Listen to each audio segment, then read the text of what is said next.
இந்த நிகழ்ச்சியில் திமுக நட்சத்திர பேச்சாளர் சிவாஜி கிருஷ்ணமூர்த்தி வந்துள்ளார். போன பொதுல விட்டுட்டு இருந்தான், இப்ப நம்ம சேட்டைய நாம காட்டுவோம். ஓகேடா சொன்னேன் வைகோ கூட வாரிசு எதிர்த்தாருன்னு சொன்னேன். வேற ஏதாவது தப்பா சொன்னேன்? எதிர்த்தாருங்க, அவரே ஏத்துக்க வச்சுட்டோம்ல நாங்க. அவர் அதுல தெளிவா இருக்கிறாரு, கூட்டணி வச்சுக்கிறாரு, அவ்வளவுதான். அவர் வாரிசு இருக்கிறாரு. அவர் சரி, நான் செவனே தானா போய்க்கிருந்தேன். யாரு வம்பு தும்புக்காச்சும் போனா? ஆமா, அவர் வாரிசு பிடிக்காது. அப்புறம் நீங்க சொல்லுங்கப்பா, அவரோட பையன் என்னவா இருக்காரு? அது அவரா முடிவு பண்ணாரு, கட்சிக்காரங்க முடிவு பண்ணது. கொஞ்சம் அங்கே பாரு கண்ணா. நாங்க பண்ணா நாங்களா முடிவு பண்ணோம், அவரு பண்ணா அவர் கட்சிக்காரங்க. அவர் அப்படி சொன்னாருங்க, நான் என்ன பண்றது? இப்படி ஒரு பயந்தாங்கோலிக்கு இன்டர்வியூ கொடுத்து எனக்கு அவமானமா இருக்கு. பல வெட்டு குத்த பார்த்தவங்க பார்த்து போங்கண்ணே, எல்லாம் அவங்க நன்மைக்கு தானே சொல்றேன். நான் பயந்தாங்க இல்லையா? வேற என்ன, ஸ்ட்ரைட்டா போயிடலாமா? என்னத்த ஸ்ட்ரைட்டா போறது? அவன் சொன்னாங்க, இவங்க சொன்னாங்க, இந்த விமர்சனத்துக்கு பதில் என்னன்னு கேட்டோம்னா அதுக்கு விளக்கம் கொடுங்க, நான் பயப்படுறேன்றீங்களா? ஆமா, பின்ன ஏங்க நீங்க கேட்க வேண்டியதை கேளுங்கன்னா அவன் சொன்னா இவன் சொன்னான்னு கேட்டுக்கிறீங்க. சும்மா காமெடி பண்ண, கோச்சுக்காதீங்க. நம்பி ஓட்டு போட்ட மக்கள் அங்கே அவமானப்படுறாங்க. ஆனா நீங்க அமைதியா வாயை பொத்தின்னு உட்காந்துக்கிறீங்க. பண்ணிக்கிட்ட போய் கல் எடுத்து அடிச்சு அந்த பண்ணி மேல இருக்கிற சேரு நம்ம மேல தான் படும். நீ சொன்ன வாக்கியத்தை தஞ்சாவூர் கோயில் கல்வெட்டுல வெட்டி வச்சிட்டு பக்கத்திலேயே நீ உட்கார். இப்ப இஸ்லாம் சமுதாய மக்கள் வன்மையா பேசிக்கிறாரு, இதுவும் பொறுத்துட்டு போனோமா?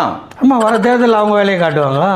இன்னும் ஒரு வருஷம் தானே அவங்க காட்டுவாங்க, நீங்க என்ன காட்டுவீங்க? அண்ணே கொஞ்சம் சும்மா வாய் வலிக்குது சார். ஏன்? எனக்கே வெக்கமா இருக்குது. ஏங்க உங்களை நம்பி தாங்க மக்கள் இருக்கிறாங்க. என்ன கட்சி விட்டு நீக்கிறதுக்கு வழி தேடுறீங்க நீங்க. ஹலோ, போதும், நிறுத்திக்கிறோம். இதோட பூராத்தையும் நிறுத்திக்கிறோம். முடியாது, எனக்கு அட்ரஸ் தெரியணும். அட்ரஸா? ஓ, உங்க கட்சி தலைவரை பத்தியும் கட்சிக்காரங்க பத்தியும் கட்சிக்காரங்க குடும்பத்தை பத்தி பேசியிருந்தா அப்ப பொங்கி எழுவீங்க. இஸ்லாம் சமுதாய மக்களை பத்தி பேசலாம், முட்டா சொல்லிட்டங்க, கடமை முடிச்சுக்கின்றீங்களா? இல்ல இல்ல இல்ல இல்ல அப்புறம் நான் நல்ல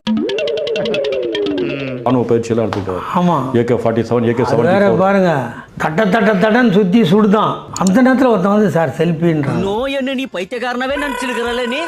ஆனால் அடிக்கடி சொல்லுவாங்க, நான் அந்த பக்கமே போல பொய் சொல்லிட்டு அந்த பேரை வச்சுட்டு அந்த இலங்கை தமிழர்கள் ஆதரவாளர்களுக்கு உலகம் பூரா இருக்கிட்ட பணத்தை வாங்கிக்கிறேன். அந்த பணத்தில் குளிர் காஞ்சினேன். அந்த கட்சியில் இருக்கிறவங்க பணக்காரெல்லாம் ஏழையாக்கி அறிவில் உனக்கு இருப்பா முட்டாப்பல சோறுங்க எல்லாம் திங்க. ஆளே இல்லாம அங்க என்ன பேசிட்டு இருக்க நீ? போறான். ஒருவனுக்கு உறுதியா வாழணும், தமிழ்நாடு கலாச்சாரம் பண்பாடு காப்பாற்றணுன்ற செயல்பாட்டில் நிலைப்பாட்டில் உறுதியா இருக்கு. இந்த காலத்துல இப்படி ஒரு பிள்ளையாண்டானா நீங்க அமோகமா இருக்கணும். உறுதியா இருப்பது மட்டும் இல்லாமல் நடைமுறையில் நடந்து காமிக்கிறார். முதல்ல அந்த கேமரா அந்த புவனேஸ்வரி பொண்ணு கூப்பிடுதான் போங்க. புவனேஸ்வரியில விஜயலட்சுமி நடந்துட்டு தம்பி, தப்பு நடந்துடுது, தெய்வ குத்தாக எடுத்து. நல்ல சீமான்லாம் ஒரு ஆளு கிடையாது. வந்து கேட்கறதுக்கும் ஞாதி இல்லாதவன், நான் பதில் சொல்றதுக்கும் தகுதி இல்லாதவன். இல்ல ஏழை இப்படி பண்றிய கிறுக்கு மெண்டல் பயிலுலா செத்த பயிலுலா மூஞ்சி மோரையும் பாரு, மூஞ்சி மோரையும். உங்களுக்கு தகுதியானவங்க யார் தாங்க? சீமான் தகுதியானவர், அன்புமணி தகுதியானவர் இல்ல, அண்ணாமலை தகுதியானவர் இல்ல, யார் தான் தகுதியானவர்? தகுதியான ஆள் இல்லைன்னு நான் பார்த்தோம். ஊருக்குள்ள குட்டையை குழப்பிட்டு நாங்க 40க்கு 40 ஜெயிச்சிருக்குங்க. ஒரே ஒரு சீட்டு ஜெயிக்க 40 ஜெயிச்சிருக்கிறோம். கீழ்ச்சிங்க. என்னடா புசுக்கு மலையாளம் பேசிவிட்ட?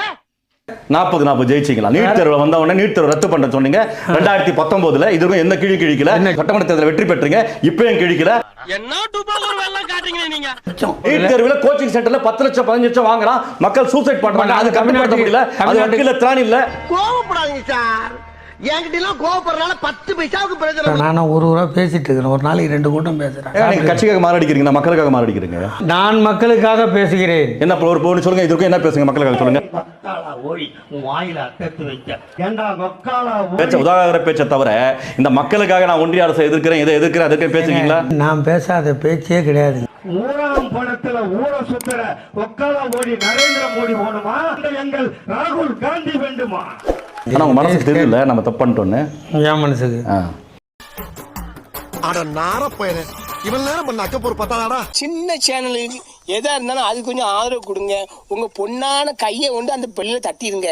அவங்களுக்கு சப்ஸ்கிரைபர் 5-10 ஏறுனா அவங்க மனசு சந்தோஷப்படும். அவங்க வீடியோவும் பாருங்க.